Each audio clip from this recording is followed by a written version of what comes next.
ভার্সিটির ক্যাম্পাসে বসে ফোন টিপতেছিলাম, কারণ আজ আমার সব ফ্রেন্ডরা তাদের গার্লফ্রেন্ড নিয়ে ঘুরতে গেছে, কিন্তু আমার কোনো গার্লফ্রেন্ড নেই। অবশ্য গার্লফ্রেন্ড বিষয়টা আমার অসহ্য লাগে। আমি ক্লাসের ফার্স্ট বয়, জীবনে কখনো সেকেন্ড হই নাই। বাবারও টাকা পয়সার অভাব নেই, কিন্তু আমার কেন জানি এসব নিয়ে বাঁচতে চাই না। চাই নিজের পায়ে দাঁড়াতে, নিজে কিছু করতে। বাবার সুবিশাল অট্টালিকায় দম বন্ধ হয়ে আসে। আমি চাই প্রাণ খুলে বাঁচতে, পৃথিবীটাকে উপভোগ করতে। তার বাবা মা এসব নিয়ে আমার সাথে প্রায়ই রাগারাগি করে। আমি বাবা মায়ের একমাত্র ছেলে। ছোট একটা বোন আছে, নাম মাহি। বোন খুবই মডার্ন আর স্মার্ট, তাই তার বন্ধু মহলে নাকি আমাকে ভাই হিসেবে পরিচয় দিতে লজ্জা করে। এমনি কলেজেও কোনো মেয়ে আমাকে পাত্তা দেয় না। তবে এসব নিয়ে আমার মাথা ব্যথা নেই। আমার এখন মেইন ফোকাস পড়াশোনায়। কিছুক্ষণ বসে ক্লাসে যাওয়ার জন্য উঠে হাঁটতে শুরু করলাম। হাতে ফোন, সেটার দিকেই ফোকাস ছিল। হঠাৎ করেই কারোর সাথে ধাক্কা লাগতেই আমি চোখ তুলে তাকাই। আকাশ থেকে নেমে আসা সদ্য কোনো পরীর মতো চেহারা মেয়েটির বিরক্তি ভরা চোখ নিয়ে তাকিয়ে আছে আমার দিকে। এই ছেলে, চোখ কি কপালে রেখে হাঁটো? সরি, আসলে আমি দেখতে পাইনি, প্লিজ কিছু মনে করবেন না। It's okay. বলেই মেয়েটা চলে গেল। মেয়েটিকে আগে কোনো দিন এই ভার্সিটিতে দেখিনি। আমি ক্লাসে এসে বসলাম। ক্লাস শুরু হতে এখনো 10 মিনিট বাকি, তাই একটা বই নিয়ে পড়তে শুরু করলাম। ক্লাসে কেউ নেই, আমি একা। কিছুক্ষণের মধ্যেই আস্তে আস্তে স্টুডেন্টরা আসতে শুরু করলো। বেল পড়ার সাথে সাথে প্রিন্সিপাল রুমে প্রবেশ করলো, যেটা দেখে অনেকেরই গলার পানি শুকিয়ে গেল। কিন্তু আমার স্বাভাবিকভাবে দাঁড়িয়ে আছি, কারণ প্রিন্সিপাল স্যার আমাকে খুব ভালোবাসেন। হ্যালো স্টুডেন্ট, আজ আমি একজনকে তোমাদের পরিচয় করিয়ে দিতে এসেছি। তোমরা অনেকেই জানো আমাদের আগের যে ইংলিশ টিচার তিনি রিটায়ার্ড নিয়েছেন, তাই নতুন একজন টিচার এসেছেন। আজ থেকে মিস তানিয়া তোমাদের নতুন ইংলিশ টিচার। মিস তানিয়া, ভেতরে আসুন। তখনই বাইরে দাঁড়িয়ে থাকা তানিয়া ক্লাসরুমে প্রবেশ করলো। কালো স্যুট পরে একটা মেয়েকে দেখে আমি কিছুটা অবাক হলাম, তবে দেখতে অনেক কিউট। নিচের দিকে তাকিয়ে মেয়েটি দাঁড়িয়ে থাকলো।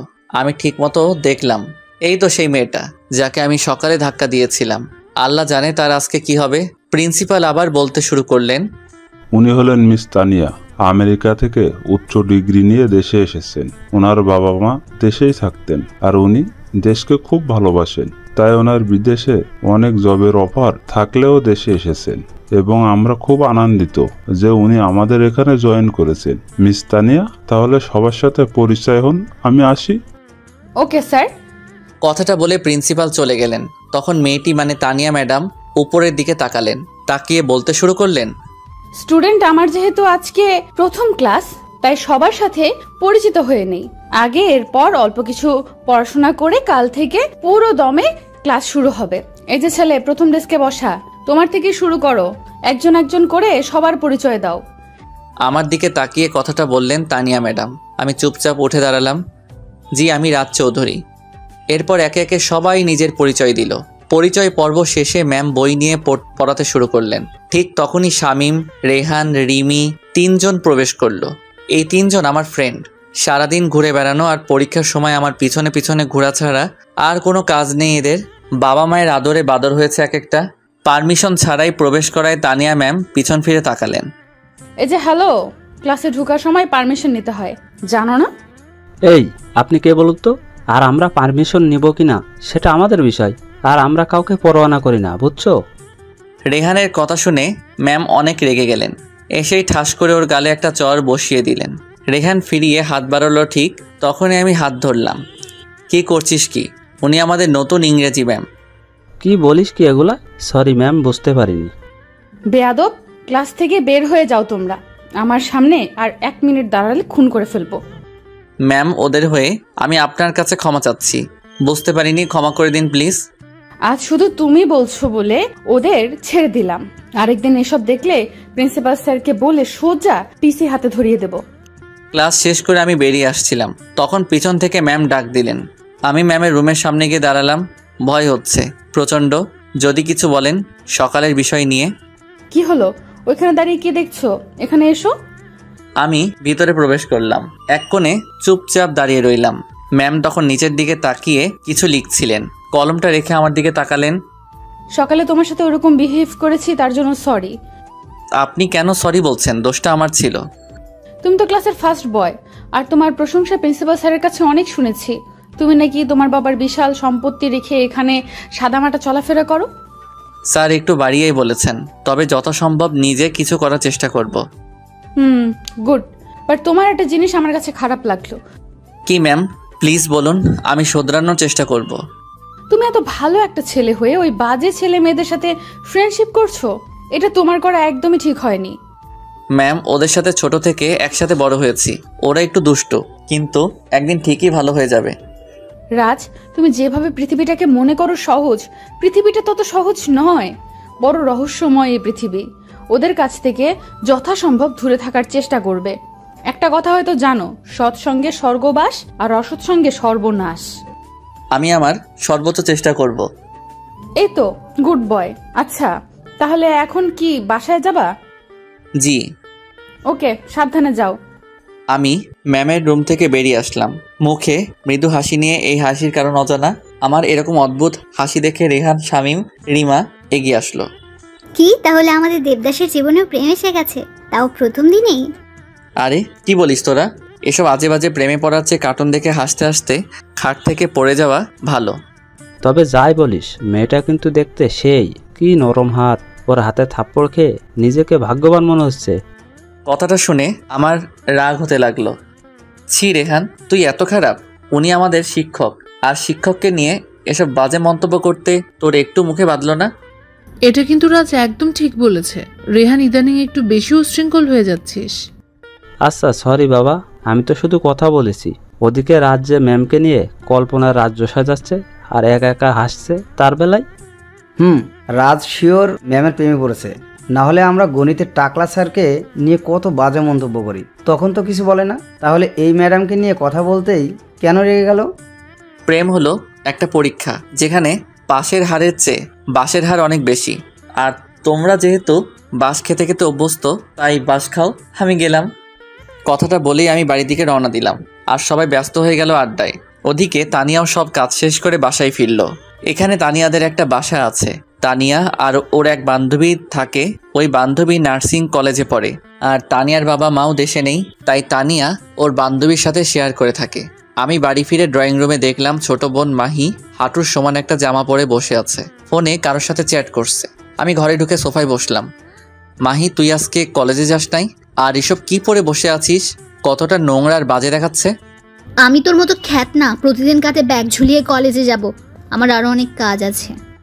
তোর আবার এত কি কাজ? সারাদিন ফোন টিপস আর কার সাথে জানি চ্যাটিং করস। তাতে তোর কি? তুই কে এসবের হিসেব চাওয়ার? জীবনে অনেক এনজয় করার বিষয় আছে। সারাদিন শুধু বইয়ের ভেতর মুখ ডুবিয়ে রাখার নাম জীবন নয়। জীবন মানে প্রাণ খুলে বাঁচা। প্রাণ খুলে বাঁচার নাম এটা নয় যে ছোট ছোট জামা পরে মানুষকে নিজের শরীর দেখিয়ে বেড়াবে। একদিন এসবের জন্য তোকে অনেক আফসোস করতে হবে। তোকে কি আমি আমার মোটিভেশনাল স্পিকার হিসেবে রেখেছি? তুই তোর কাজ কর। আমি চৌধুরী বাড়ির একমাত্র মেয়ে, আমাকে কেন আফসোস করতে হবে? আমি তাচ্ছিল্যের হাসি হেসে নিজের রুমে চলে আসি। মনের মধ্যে অজানা এক আতঙ্ক কাজ করে সবসময়। ওরকম অবাধে চলাফেরা করা মেয়েগুলোই যখন জীবনের আসল মানে খুঁজে পায়, তখন তাদের কন্ট্রোলে কিছুই থাকে না। তখন শুধু আফসোস করতে হয়। ফ্রেশ হয়ে লাঞ্চ করে একটা গল্পের বই নিয়ে বেলকনিতে বসে আছি। চোখের সামনে শুধু তানিয়া ম্যামের ছবি ভাসছিল। কিন্তু কেন এমনটা হচ্ছে? বইটা রেখে ঘুরতে বের হয়ে রাস্তা দিয়ে আনমনে হেঁটে যাচ্ছিলাম। তখন হঠাৎ করে কেউ ডাক দিল। আমি আগে পিছে তাকিয়ে দেখলাম কেউ নেই। আবার ডাক দিল। উপরে তাকিয়ে তো আমি অবাক। তানিয়া ম্যাম দাঁড়িয়ে আছেন বেলকনিতে। আমি ইশারায় জিজ্ঞেস করলাম, কোনো দরকার? তখন ম্যাম আমাকে উপরে আসতে বললেন। আমি ম্যামের দরজার সামনে গিয়ে বেল বাজাতেই দরজা খুলে দিলেন। কোনো দরকার ম্যাম? না, কোনো দরকার নেই। তুমি হেঁটে যাচ্ছিলে তাই ভাবলাম ডেকে কথা বলি। পরিচিত হও, এই আমার ফ্রেন্ড মিম। একটা মেয়ে তখন কিচেন থেকে বের হচ্ছিল। মেয়েটিকে দেখিয়ে কথাটি বললেন তানিয়া ম্যাম। আপনি কি রাস? জি, কিন্তু আপনি আমার নাম জানলেন কি করে? কেন? তানিয়া বলছে, তোমার কথা তো অনেক বলছে। আমি তানিয়া ম্যামের দিকে তাকালাম। তিনি হয়তো কিছুটা লজ্জা পেয়েছেন। লজ্জা মাখা মুখটা দেখতে অসম্ভব সুন্দর লাগছিল। আমি এক দৃষ্টিতে তাকিয়েছিলাম। যখনই খেয়াল হলো তাড়াতাড়ি মুখটা ফিরিয়ে নিলাম। হয়তো ম্যাম সেটা টের পেয়েছিলেন। আচ্ছা রাজ, তুমি বসো, আমি চা নিয়ে আসি। কথাটা বলে তানিয়া ম্যাম আর মিম কিচেনের দিকে চলে গেল। আমি চারিদিকে তাকিয়ে বাড়িটা দেখছিলাম। অনেক সুন্দর করে সাজিয়েছেন ম্যাম। ওদিকে কিচেনে গিয়ে তানিয়া চা বানাতে শুরু করে। যাই বলিস তানিয়া, ছেলেটা কিন্তু দেখতে পুরাই আগুন। শুধু দেখতে না, গুণেও আগুন। ছেলেটার নাম্বারটা এনে দে না প্লিজ। মিমের কথায় তানিয়া রাগান্বিত হয়ে পেছনে ঘুরে তাকালো। কি বললি আবার বল? বলছি ছেলেটার নাম্বারটা এনে দিলে প্রেম করতাম। আমি নিজেই নাম্বার আনতে পারছি না আর তোর জন্য আনবো, আর তুই ওর দিকে তাকাবি না। কেন তাকাবো না? অত সব বুঝি না, তুই ওকে মন থেকে মুছে ফেল। এটা কোনো কথা হলো? প্রেমের আগেই স্যাকা দিয়ে দিলি?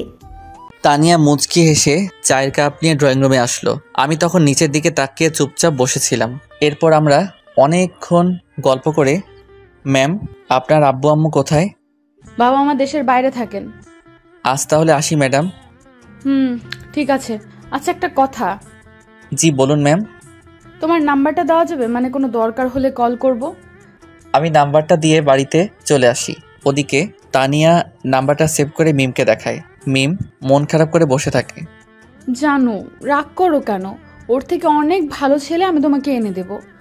করছু দিবা, দেখবি তোর ছেলে মেয়ে সব টিকটকারের মতো হবে, বানরের মতো নখ থাকবে, তোরে খামসে মেরে ফেলবে। শকুনের দোয়ায় কোনোদিন গরু মরতে দেখেছিলি? বলেই হাসতে হাসতে রুমে চলে যায় তানিয়া। আমি বাড়িতে এসে পড়তে বসি, কিন্তু আজ কেন জানি কিছুতেই মন বসছিল না, তাই শুয়ে পড়লাম। হালকা একটা ঘুম দিয়ে আবার পড়তে বসলাম। কিছু সময় পড়ালেখা করে ডিনার করে শুয়ে পড়ি। ঘুম আসছিল না, তাই আমি কিছু সময় রুমে পায়চারি করলাম। একটু পরে এসে আবার শুয়ে পড়লাম। হঠাৎ করে ফোনে রিং বাজতে শুরু করলো। আমি কিছুটা অবাক হয়ে ফোনটা তুলে ওপাশ থেকে একটা মেলি কণ্ঠ ভেসে আসলো। আসসালামু আলাইকুম, কে বলছেন? ওয়ালাইকুম আসসালাম। তুমি কি রাজ? জি বলুন। আমি তানিয়া। ম্যাম আপনি, কোনো প্রয়োজন? না, এমনি ঘুম আসছিল না, তাই ভাবলাম তোমাকে কল করে দেখি কি করো। আমারও একই অবস্থা, কিছুতেই ঘুম আসছিল না। এরপর দুজন কিছু সময় কথা বলে ঘুমিয়ে যাই। এভাবেই বাড়ি ভার্সিটি করে প্রায় 7 সপ্তাহ কেটে গেল। এখন অনেকটাই স্বাভাবিক ম্যামের সাথে, তবে ম্যামের ব্যবহার আমার কাছে কেমন যেন লাগে। পরের দিন ভার্সিটিতে একটা অনুষ্ঠান ছিল। প্রাইভেট ভার্সিটি হওয়ায় ক্যাম্পাস তেমন একটা বড় না, তাই একটা বিশাল পার্টি সেন্টারে আয়োজন করা হয়। আমি এসবে যাই না, তবে এবার ম্যাম আমাকে থাকতে বলেছেন, তাই ভাবছি যাব। পরের দিন সকালবেলা আমি রেডি হচ্ছিলাম। সাদা একটা পাঞ্জাবি পরে চুলগুলো ঠিক করে বেরিয়ে পড়লাম। পার্টি সেন্টারে আসতেই মনটা খারাপ হয়ে গেল। আমি চারদিকে ছেলেমেয়েরা মডার্ন ড্রেস পরে লাফালাফি করছে, কেউ বয়ফ্রেন্ডের হাত ধরে ঘুরছে। সব মিলিয়ে জায়গাটা যে একটা শিক্ষা প্রতিষ্ঠানের অনুষ্ঠানের জন্য সেটা বোঝা যাচ্ছিল না। একটু পর অনুষ্ঠান শুরু হলো। আমার পাশের চেয়ারটা খালি ছিল। হঠাৎ করে একটা নীল শাড়ি পরা মেয়ে বসে পড়ল। সেখানে আমার পুরো মনোযোগ স্টেজের দিকে, তাই খেয়াল করিনি। যখন খেয়াল করলাম তখন তো আমি অবাক। তানিয়া ম্যাডাম শাড়ি পরেছেন, অসম্ভব সুন্দর লাগছিল ওনাকে। কি হলো রাজ, এভাবে তাকিয়ে আছো কেন? আমাকে কি বেশি বাজে লাগছে? ছি ছি, এসব কি বলছেন? আপনাকে অনেক সুন্দর লাগছে। ধন্যবাদ, তোমাকে অনেক কিউট লাগছে। অনুষ্ঠান শেষ হতেই স্টুডেন্টরা বিশৃঙ্খলা শুরু করলো। আমি আর তানিয়া ম্যাম একপাশে দাঁড়িয়েছিলাম। ছেলে মেয়েরা ড্রিঙ্ক করা আরম্ভ করলো। আমি আর এক মুহূর্ত সেখানে দাঁড়ালাম না। পার্টি সেন্টারটা অনেক বড় ছিল, তাই দ্বিতীয় তলায় গেলাম। সেখানে একই অবস্থা। আমি আনমনে হাঁটছিলাম। হঠাৎ করেই আমার নজর পড়ে একটা রুমে। রুমের ভেতরে তাকাতেই চোখ বয়ে 2 ফোঁটা অশ্রু গড়িয়ে পড়ল।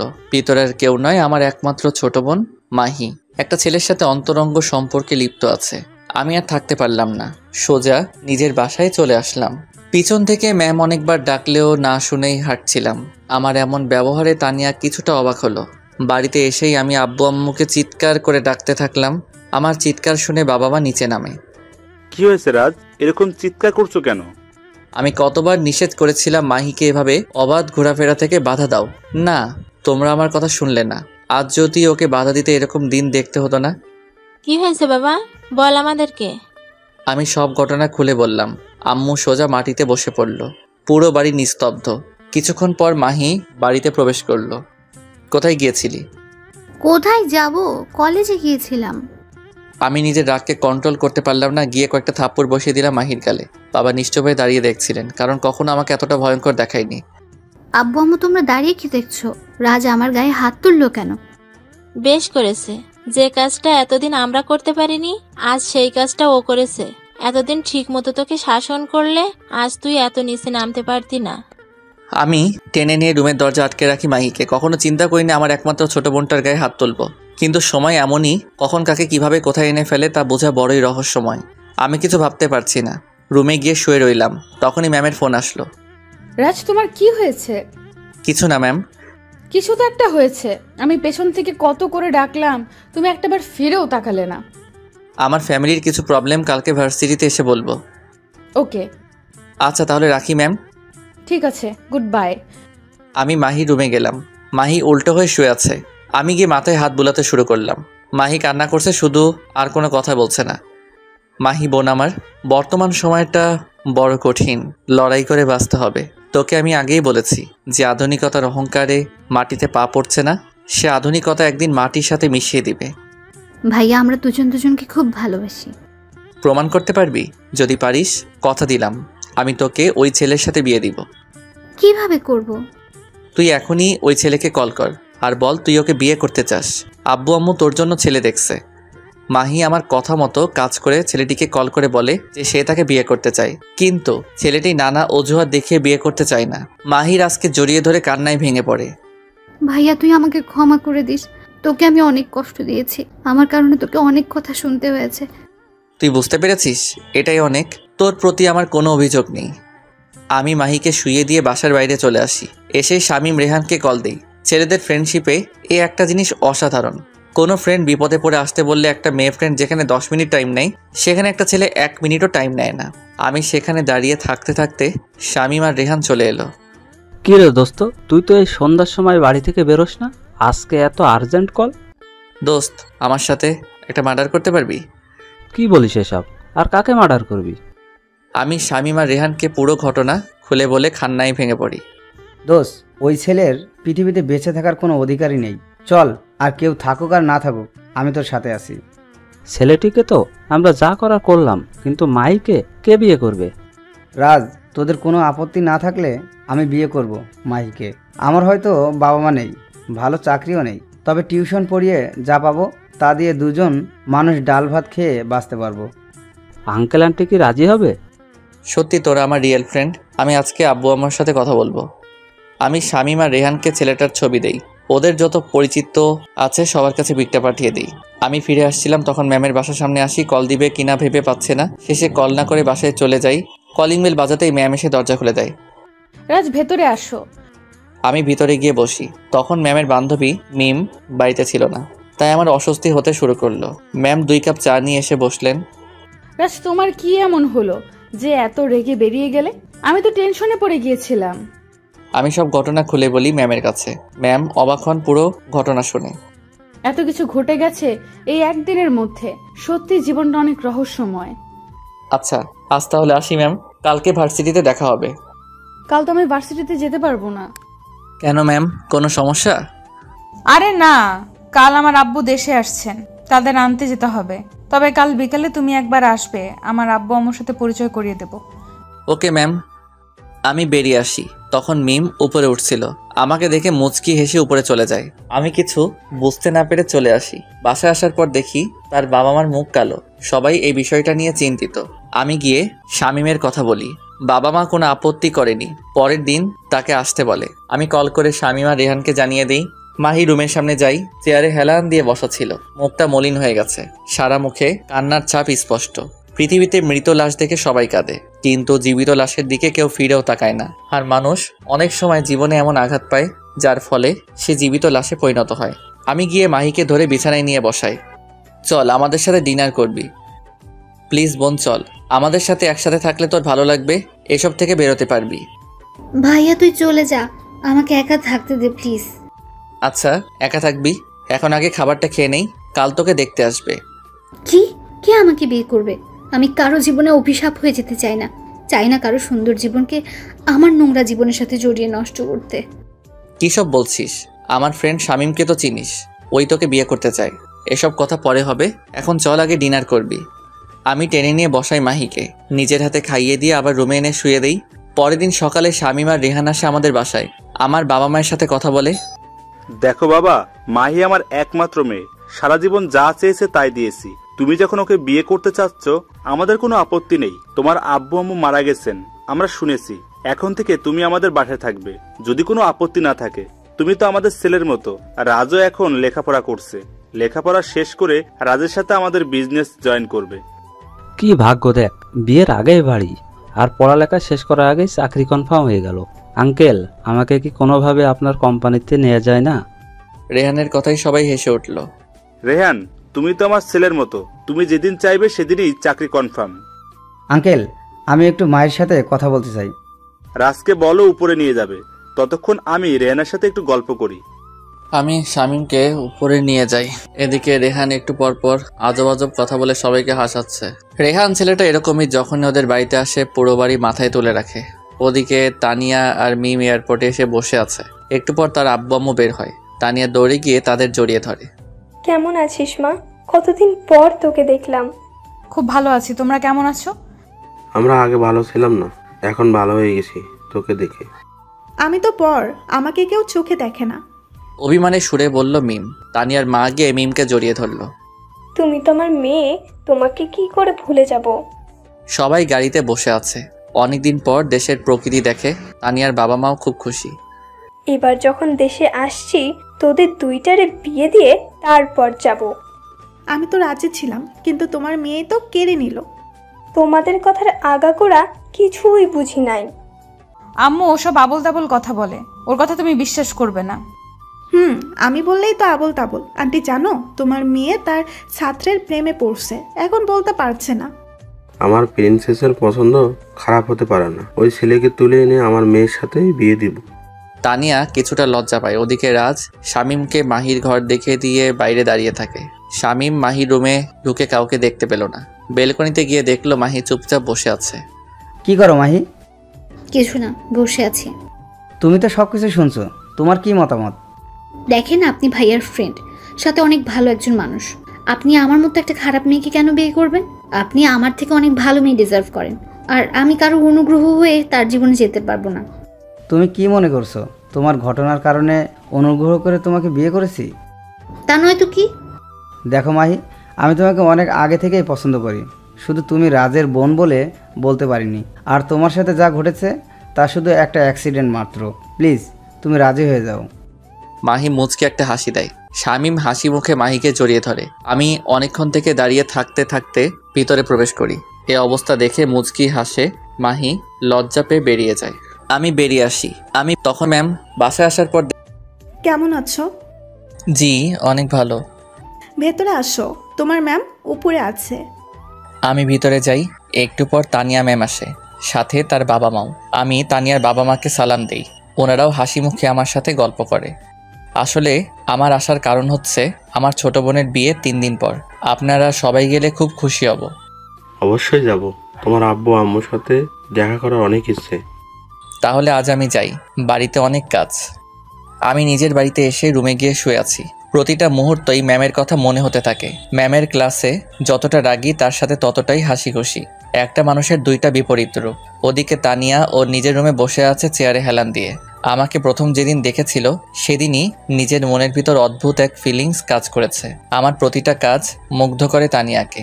এই কয়দিনে যতটুকু বুঝেছে ওর আমাকে চাই, সেটা যে করেই সম্ভব। তানিয়া অনুষ্ঠানে একসাথে তোলা ছবিগুলো নিয়ে এক দৃষ্টিতে তাকিয়েছিল। কখন যে তার আব্বু আম্মু এসেছে খেয়াল নেই।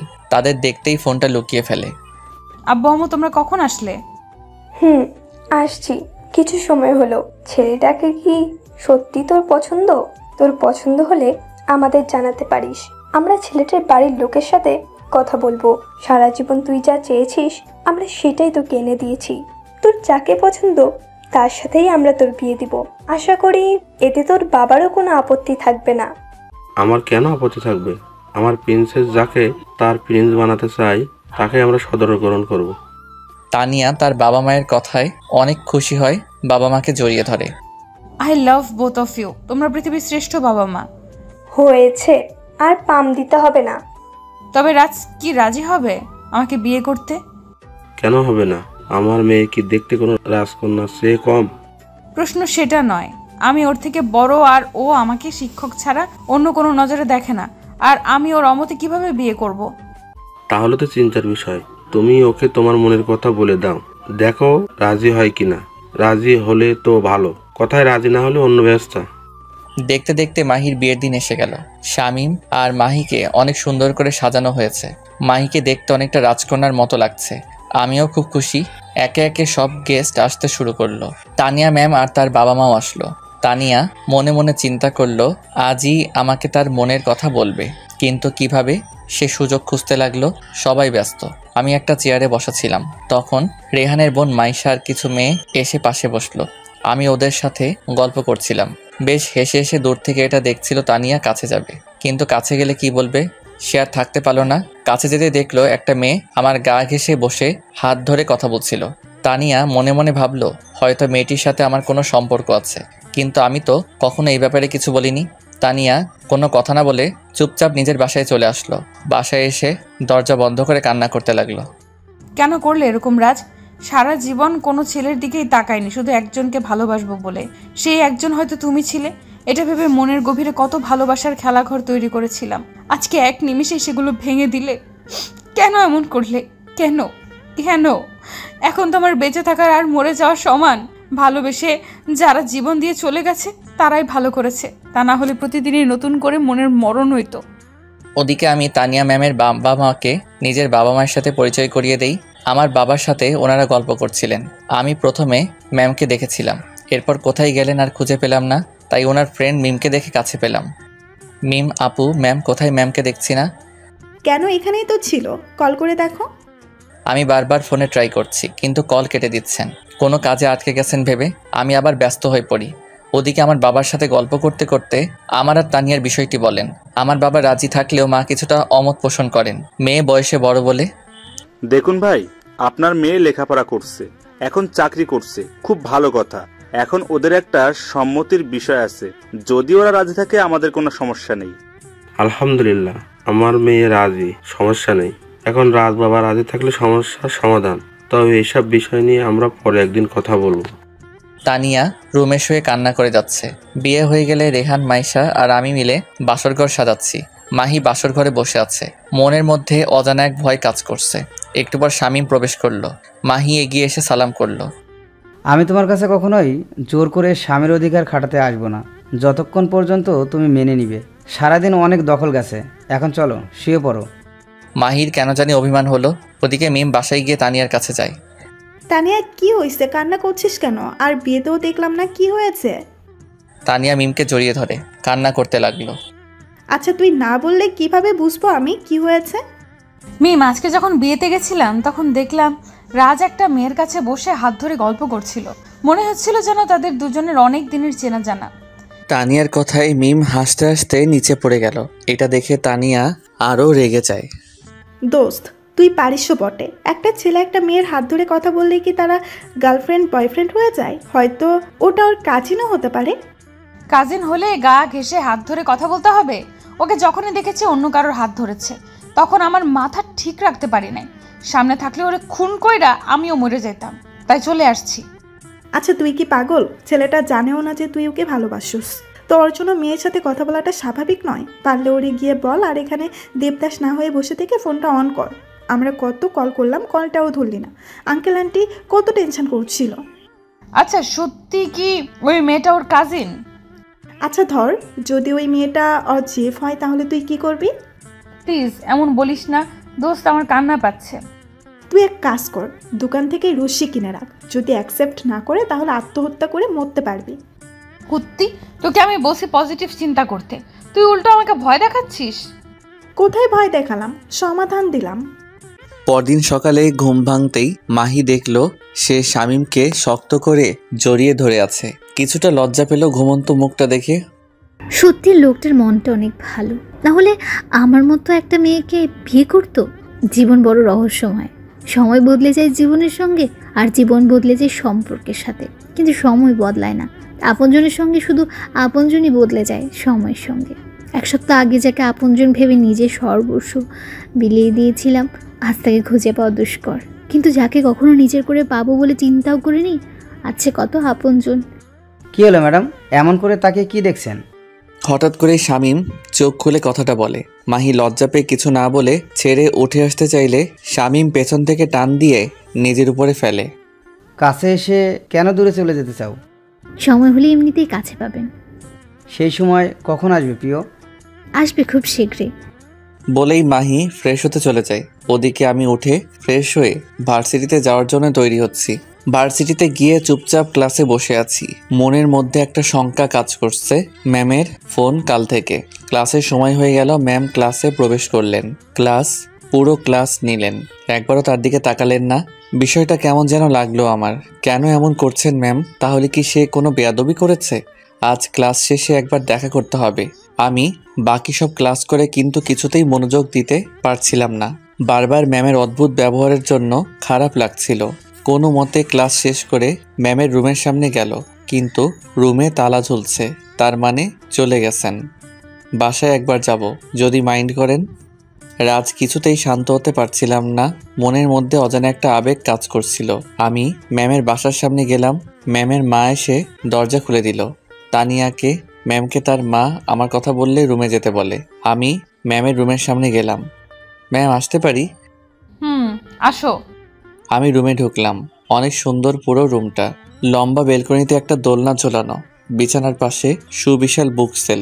তবে ম্যামের চোখের দিকে তাকাতেই আমার সব ভাবনা সেদিকে চলে গেল। অদ্ভুত লাল বর্ণ ধারণ করেছিল চোখ জোড়া।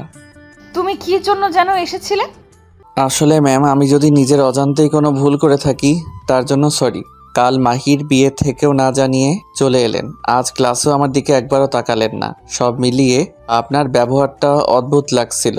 যদি আমি নিজের অজান্তেই কোনো ভুল করে থাকি ক্ষমা করবেন। আপনার এমন ব্যবহারে আমার নিজেকে অপরাধী মনে হচ্ছে। কালকে দেখলাম তুমি একটা মেয়ের সাথে অনেক হেসে হেসে হাত ধরে কথা বলছিলে। মেয়েটা কে? কোন মেয়ের কথা বলছেন বুঝলাম না। কালকে তোমার বোনের বিয়েতে যে কয়েকটা মেয়ের সাথে গল্প করেছিলে, তার মধ্যে একটা মেয়ে তোমার পাশে বসা ছিল, তার হাত ধরে গল্প করছিলে। মেয়েটাকে? ও, আপনি মাইশার কথা বলছেন? ও আমার ফ্রেন্ড রেহান আছে না, ওর বোন। খুব ভালো মেয়ে। তা কত ভালো মেয়ে? ভালো বলতে যেরকম হয় সেই রকম। ওর সাথে কি তোমার কোনো রিলেশনশিপ আছে? সি এসব কি বলেন? ও আমার ছোট বোনের মতো। মাহির সাথে একসাথে পড়ালেখা করে। ওর সাথে আমার কেন রিলেশনশিপ হতে যাবে? হলেও ওই মেয়েটাকে খুন করতাম। বিড়বিড় করে কথাটা বলল তানিয়া। ম্যাম, কিছু বললেন? বলতে তো চাই অনেক কিছু, কিন্তু সাহস পাচ্ছি না। কি বলবেন বলেন। তোমার কাছে লুকিয়ে লাভ নাই। আমি একটা ছেলেকে পছন্দ করি। ছেলেটা আমার থেকে ছোট, কিছুতেই তাকে বলতে পারছি না। আসলে সেই পছন্দটা কি ভালোবাসা নাকি শুধু ভালো লাগে এটাই বুঝতে পারছি না। ভালোবাসা কি তপ্ত মরুর বালুর শিখা? ভালোবাসা কি নদীর স্রোতের ভাসমান কোনো নৌকা? ভালোবাসা কি ভেসে আসা কোনো সুখের ভেলা? ভালোবাসা কি দুঃখের মাঝে হাসি মিশ্রিত কান্না? ভালোবাসা কি কোনো এক অজানা ঠিকানা? ভালোবাসা কি? ভালোবাসা কাকে বলে এটাই খুঁজে পাচ্ছি না। আমি অন্যের কথা জানি না, তবে আমার কাছে মনে হয় ভালোবাসা মানে আবেগের পাগলামি। ভালোবাসা মানে কিছুটা দুষ্টামি। ভালোবাসা মানে শুধু কল্পনাতে ডুবে থাকা। ভালোবাসা মানে অন্যের মাঝে নিজের ছায়া দেখা। ভালোবাসা মানে শুধু আকর্ষণ নয়, ভালোবাসা মানে সম্মান, শ্রদ্ধা ও বিশ্বাস, যেটা সকলের মাঝে থাকে না। আর যেই ভালোবাসায় সেগুলো বিদ্যমান, সেই ভালোবাসাই সত্যিকারের ভালোবাসা। বাহ বাহ, মনে হচ্ছে এই বিষয়ে অনেক অভিজ্ঞ। আপনি এসব বলে লজ্জায় ফেলবেন না। আমার কাছে যেমন মনে হয় তেমনই বললাম। জানতে চাও না আমার সেই ভালোবাসার মানুষটিকে? জানতে তো চাই, যদি আপনার কোনো অসুবিধা না থাকে। তানিয়া আমার দিকে এগোতে থাকে। আমি পিছিয়ে যাচ্ছি। চোখের মধ্যে হারিয়ে যেতে ইচ্ছা করছে অজানার রাজ্যতে। আমি পিছ দিয়ে যেতে যেতে বিছানায় উল্টে পড়ে গেলাম। তানিয়া আমার উপরে উঠে গেল। কি করছেন ম্যাম? কুত্তা বিলাই এত কিছু বুঝো স্যার, এটা বুঝোস না যে আমি তোকে কেন এত কেয়ার করি? কেন সব ছেলে মেয়েকে ফেলে শুধু তোর সাথে ঘুরি? তোর সাথে কেন এত কথা বলি? I love you Raj, I love you so much. আপনি কি পাগল হয়ে গেলেন? কী সব আবোল তাবোল বলছেন? তানিয়া আমার মুখের উপর আঙুল স্লাইড করে বলে, নট ম্যাম, অনলি তানিয়া। আমি তোমাকে অনেক ভালোবাসি রাজ, প্লিজ অ্যাকসেপ্ট মি। দেখুন, আমি আপনার জন্য পারফেক্ট নই। আপনি আমার থেকে অনেক ভালো ছেলে ডিজার্ভ করেন। কি হবে জীবনে এত পারফেক্ট মানুষ খুঁজে যদি সেখানে ভালোবাসাই না থাকে? আমি তোমার ভালোবাসায় সিক্ত হতে চাই। প্লিজ আমাকে ফিরিয়ে দিও না। তোমায় আমি ভালোবাসি, তুমি কেন বোঝো না? একবার বলো না তোমায় আমি ভালোবাসি, তাহলে স্বর্গের সুখেও আমি এনে দিতে রাজি আছি। কিন্তু আমি আমার ফ্যামিলির বাইরে কোনো রিলেশনশিপে যেতে রাজি নই। এসব রিলেশনশিপের ফল আমার বোনকে ভোগ করতে হয়েছে, তাই আমি জেনে শুনে সেই ভুল করতে চাই না। আমি তো তোমায় অন্যায়ভাবে পেতে চাই না, আমি চাই ভালোবেসে কাছে পেতে। তোমার ফ্যামিলির সাথে কথা হয়েছে, তুমি রাজি থাকলেই হলো। প্লিজ রাজ, আমাকে ফিরিয়ে দিও না। তুমি আমাকে ইগনোর করলে আমি মরে যাব। কী সব আজে বাজে বকছেন? আচ্ছা, আমাকে 2 দিন ভাবতে দিন, এরপর আমি জানাবো। 2 দিন কেন, 2 বছর গেলেও আমি তোমার জন্য অপেক্ষা করতে রাজি, তবে উত্তরটা হ্যাঁ হওয়া চাই। সেটা দেখা যাবে। এখন উঠুন ম্যাম, আমি ব্যথা পাচ্ছি। উঠবো না, এইভাবেই শুয়ে থাকবো সারা জীবন। প্লিজ, ব্যথা পাচ্ছি তো। তাহলে আমি যেভাবে বলছি সেভাবেই বলো। তানিয়া, তুমি আমার উপর থেকে উঠো, ব্যথা পাচ্ছি। অসম্ভব, আপনি আমার শিক্ষক, আপনাকে কিভাবে এসব বলবো? শালা বানর, উগান্ডার হাতি, অস্ট্রেলিয়ান জিরাফ, টিকটিকির ডিম। শিক্ষক শুধু ভার্সিটিতে, এখানে নয়।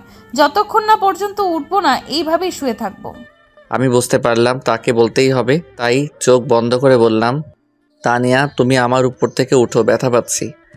কথাটা বলতেই গালে কারো গরম নিঃশ্বাস অনুভব করলাম। আমার নিঃশ্বাস ভারী হতে লাগলো, হার্টবিট ক্রমশ বাড়তে শুরু করলো। কথা বলতে যাব তার আগে তানিয়া আমার ঠোঁটজোড়া দখল করে নিল। আমি ছাড়ানোর ব্যর্থ চেষ্টা করে শেষ মুহূর্তে এসে নিজেও রেসপন্স করি। প্রায় 6 মিনিট পর তানিয়া ছেড়ে দিয়ে হাঁপাতে থাকে। কি করছিলে এসব? একটু হলেই তো দম বন্ধ হয়ে মারা যেতাম। তোমার মুখে প্রথম আমার নামটা শুনে মনে আলাদা এক প্রশান্তি অনুভব করছিলাম, তাই তোমাকে একটু মিষ্টি মুখ করালাম। এইটুকুতেই ঘায়েল হলে চলবে? আরো কত কিছু করার বাকি আছে।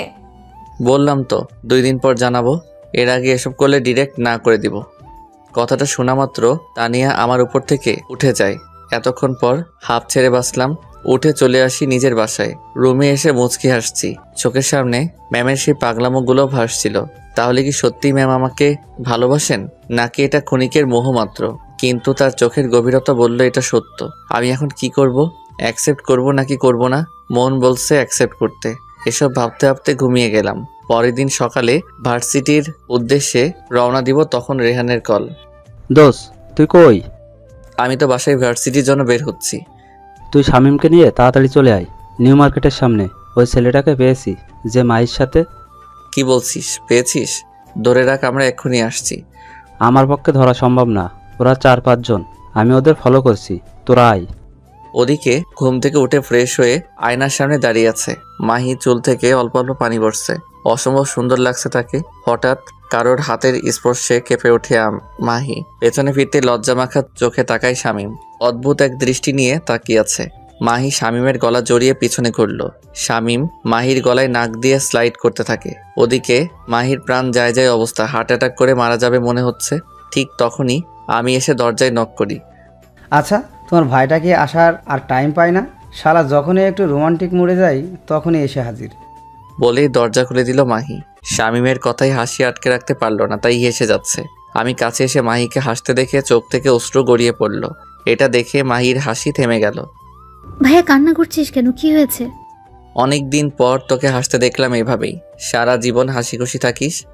আচ্ছা চল, ভার্সিটি যাবি না? না, আমাদের একটা জায়গায় যেতে হবে। ওই ছেলেটাকে পাওয়া গেছে? কি বলিস, পাওয়া গেছে?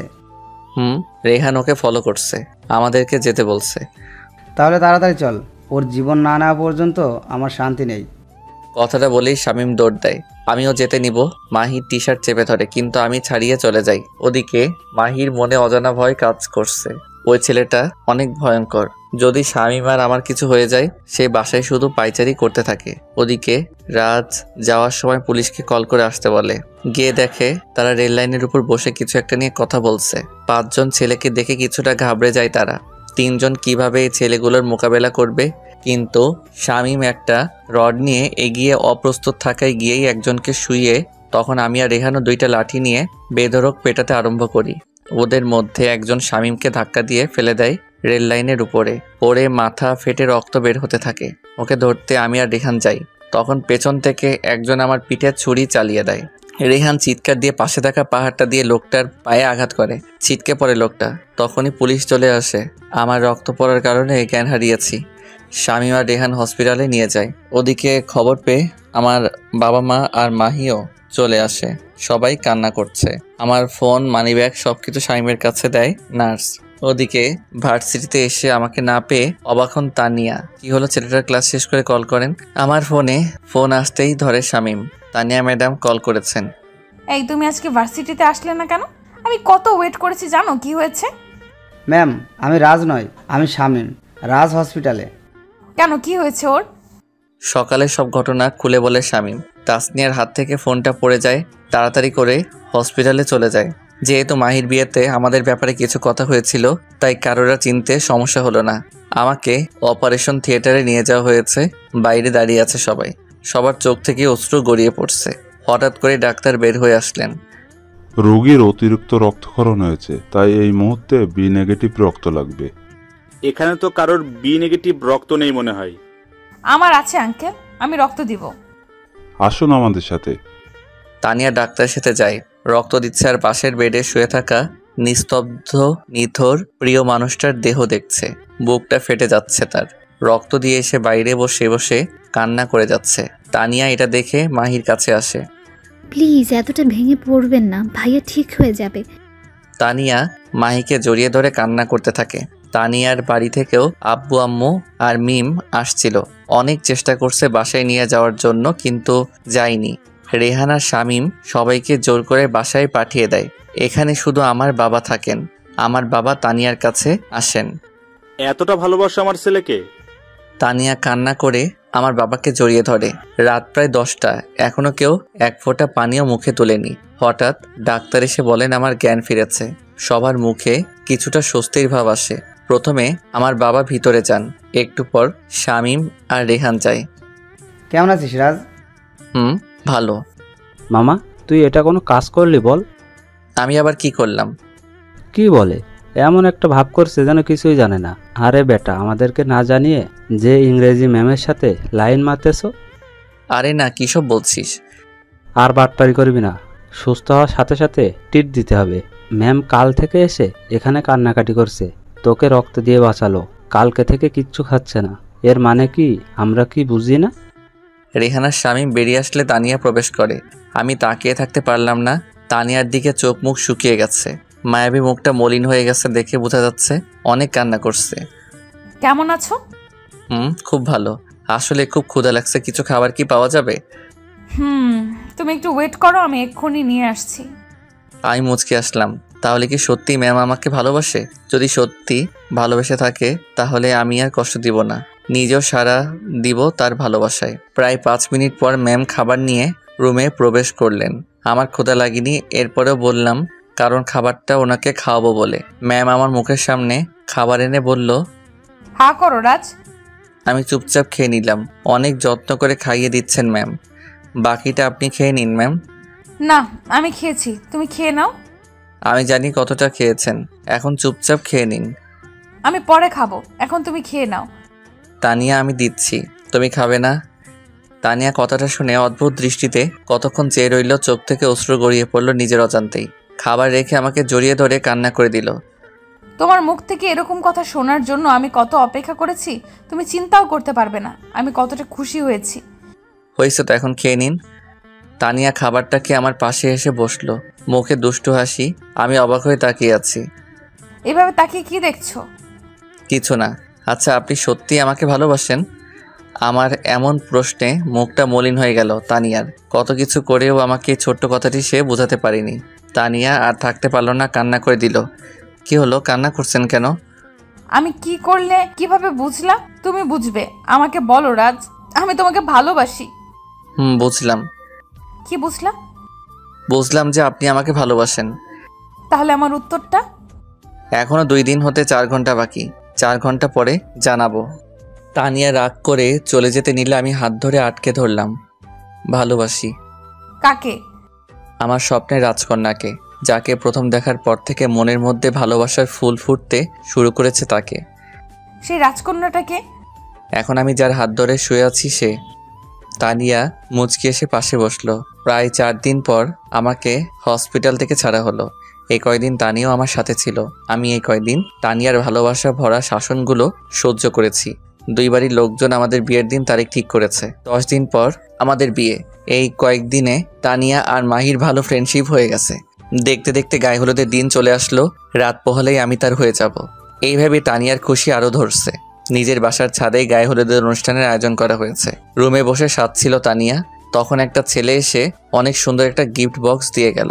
তানিয়া অবাক হয় এটা দেখে। খুলে দেখে অনেক সুন্দর একটা চেন, মাঝখানে ওর আর আমার নাম লেখা, নিচে একটা চিরকুট। চিরকুট খুলতেই মুচকি হাসে আমার লেখা, তুমি কি জানো পাখি কেন ডাকে? তোমার ঘুম ভাঙাবে বলে। তুমি কি জানো ফুল কেন ফোটে? তুমি দেখবে বলে। তুমি কি জানো আকাশ কেন কাঁদে? তোমার মন খারাপ বলে। তুমি কি জানো তোমাকে সবাই পছন্দ করে কেন? তুমি খুব ভালো বলে। তুমি কি জানো তুমি এত ভালো কেন? তুমি আমার ভালোবাসা বলে। প্রিয়, তোমার স্নিগ্ধ হাতের স্পর্শে সকালের সূর্যটা দেখতে চাই। এই কয়দিনে ভালোবাসা কাকে বলে তুমি বুঝিয়েছ। এখন প্রশ্ন একটাই, তুমি আমাকে কতটা ভালোবাসো? তানিয়া নিজের ফোনটা হাতে নিয়ে আমাকে মেসেজ করে। তুমি যেমন বলতে পারবে না আকাশে কতগুলো তারা আছে, সাগরে কত ফোঁটা পানি আছে, ঠিক তেমনি আমিও বলতে পারবো না তোমার জন্য আমার হৃদয়ে কতটুকু ভালোবাসা আছে। তাই এই প্রশ্নের কোনো উত্তর আমার কাছে নেই। দেখতে দেখতে আমাদের দুজনের বিয়ে হয়ে গেল। আমি বাসর ঘরে যাওয়ার জন্য হাঁসফাঁস করছি, কিন্তু তার বন্ধুরা কিছুতেই ছাড়ছে না। তোর জন্য আমি ঠিক মতো বাসর করতে পারি নাই, এখন তুমি বাসর করবা? অসম্ভব, তা হতে পারে না। আজ তোকে এখানেই থাকতে হবে। প্লিজ দোস্ত, আমাকে যদি জীবিত দেখতে চাস তাহলে যেতে দেয়, না হলে কাল সকালে আমার দাফন করার ব্যবস্থা কর। তোরা তো জানিস ম্যাম কত ভয়ঙ্কর। শালা এখনো নিজের বউকে ম্যাডাম ডাকছে। ঠিক তখন মাহি সেখানে আসে। মাহিকে দেখে ওই যে যার কাজে ব্যস্ত হয়ে পড়ে। আমিও এই সুযোগে বাসর ঘরের দরজা খুলে টুক করে ঢুকে পড়ি। এই তুমি ঘরে আসো, কাজ আছে। যাও মামা, তোমরা সবাই গিয়ে বাসর করো, আমি বসে ঘাস কাটি। স্বামী মুচকি হেসে চলে গেল। আমি রুমে ঢুকতেই তানিয়া এসে সালাম করলো। এই কি করছো ম্যাডাম? আসো, তোমার ম্যাডাম ডাকার স্বাদ মেটাচ্ছি। বলি আমাকে ধাক্কা দিয়ে ফেলে দেয় তানিয়া। কি যেন বলছিলে? কিছু না। না, কিছু একটা বলছো। সরি প্লিজ, আর কখনো বলবো না। আর বলতেও পারবে না। বলেই তানিয়া আমার ঠোঁট জোড়া দখল করে নিল। এরপর কি হলো তা জানতে হলে আপনারাও বিয়ে করে নিন। পূর্ণতা পেল আমাদের ভালোবাসা। এইভাবেই পূর্ণতা পাক পৃথিবীর সব সত্যিকারের ভালোবাসা। ভালোবাসা শব্দটা সবার জীবনে খুব গুরুত্বপূর্ণ। সত্যিকারের ভালোবাসার মানুষকে জীবনে খুঁজে নিতে পারলে জীবন হয় খুব সুন্দর আর শান্তিময়। তাই মিথ্যা ভালোবাসার পিছনে না ঘুরে সত্যিকারের ভালোবাসার পেছনে ঘুরো। তার জন্যে হাসো যে তোমার জন্য কাঁদে, তার জন্য লড়াই করো যে তোমাকে রক্ষা করে, আর ভালোবাসো তাকেই যে তোমাকে তোমার থেকেও বেশি ভালোবাসে। সত্যিকার ভালোবাসায় হাজারবার ঝগড়া হলেও কেউ কাউকে একা ফেলে যাওয়ার কথা ভাবে না। গুড বাই, দেখা হবে পরবর্তী কোনো গল্পতে।